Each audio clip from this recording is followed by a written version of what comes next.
गौरा पीस दे तू भांगिया रगरी रगरी। गौरा पीस दे तू भांगिया रगरी रगरी। गौरा पीस दे तू भांगिया। कहाँ बाटे आहे शिव जी सिलावटी लोढ़ा। कहाँ बाटे आहे शिव जी सिलावटी लोढ़ा।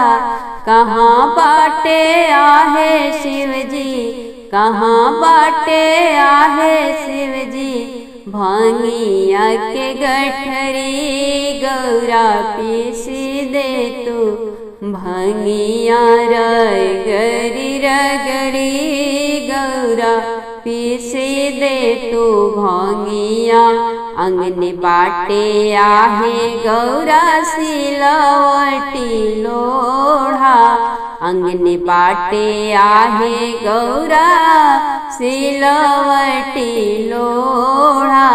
खूटी में टंगल बाटे, खूटी में टंगल बाटे भांगिया के गठरी।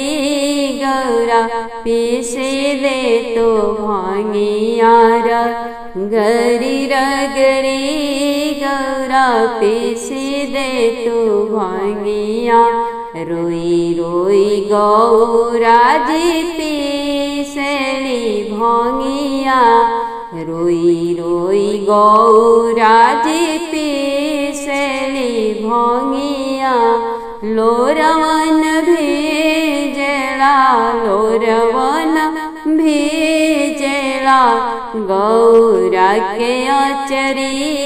गौरा पीस दे तो भांगिया रगरी रगरी। गौरा पीस दे तो भांगिया। किया तो हर मन परले माता से पिताजी। किया तो हर मन परले माता से पिताजी। किया मन परली गौरा, किया मन परली गौरा भौजी जेठ की। गौरा पीस दे तो भांगिया रगरी रगरी। गौरा पीस दे तो भांगिया। नाही मन परले शिवजी माता से पिताजी।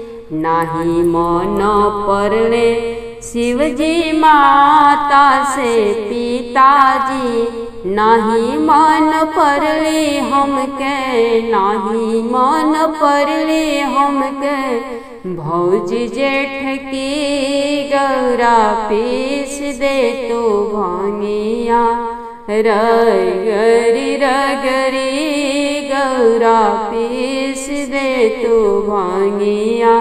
भांगिया पिसत शिवजी धूसे आठो अंगवा।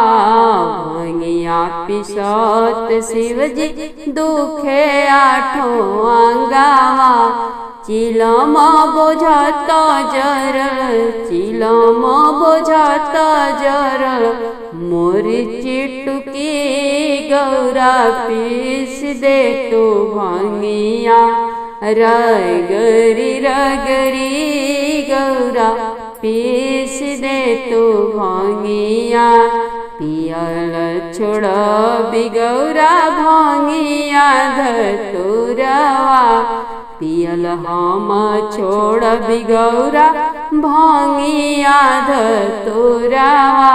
हंसी खुशी रहल जाए, हंसी खुशी रहल जाए अपनी बखरी। गौरा पीस दे तो भांगिया रगरी रगरी। गौरा पीस दे तो भांगिया रगरी रगरी।